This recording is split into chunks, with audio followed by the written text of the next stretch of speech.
ದೆಹಲಿಯಲ್ಲಿ ನಡೆದ ಸರಕು ಸಾಗಣೆ ಮೂಲಸೌಕರ್ಯ ಮತ್ತು ಸಂಪರ್ಕದ ಕುರಿತಾದ ಉನ್ನತ ಮಟ್ಟದ ಕಾರ್ಯಪಡೆಯ 2ನೇ ಸಭೆಯಲ್ಲಿ ಈಶಾನ್ಯ ಪ್ರಾಂತ್ಯದ ಅಭಿವೃದ್ಧಿ ಸಚಿವ ಜ್ಯೋತಿರಾದಿತ್ಯ ಸಿಂಧಿಯಾ ಭಾಗವಹಿಸಿದರು.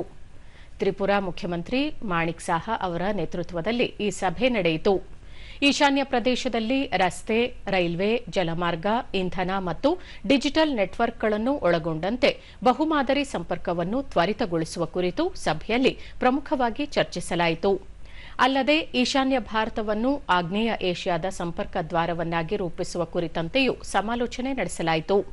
ಈ ವೇಳೆ ಸಚಿವ ಜ್ಯೋತಿರಾದಿತ್ಯ ಸಿಂಧಿಯಾ ವಾಣಿಜ್ಯ ಕಾರಿಡಾರ್ಗಳನ್ನು ಬಲಪಡಿಸುವುದು, ಗಡಿ ಮೂಲಸೌಕರ್ಯ ಮತ್ತು ಅಂತಿಮ ಹಂತದ ಸಂಪರ್ಕವನ್ನು ಸಾಧಿಸುವ ಅಗತ್ಯವಿದೆ, ಪ್ರಾದೇಶಿಕ ಸಮಗ್ರ ಯೋಜನೆಗಳನ್ನು ಅಭಿವೃದ್ಧಿಪಡಿಸುವುದು, ರಾಜ್ಯವಾರು ಮೂಲಸೌಕರ್ಯ ಅಭಿವೃದ್ಧಿ ಯೋಜನೆಗಳ ರೂಪುರೇಷೆ ರಚಿಸುವುದು, ಸಾರ್ವಜನಿಕ ಖಾಸಗಿ ಸಹಭಾಗಿತ್ವಕ್ಕೆ ಸೂಕ್ತವಾದ ರಾಜ್ಯವಾರು ಮೂಲಸೌಕರ್ಯ ಯೋಜನೆಗಳ ಪಟ್ಟಿಯನ್ನು ಸಿದ್ದಪಡಿಸುವ ಉದ್ದೇಶ ಹೊಂದಲಾಗಿದೆ ಎಂದು ಹೇಳಿದರು.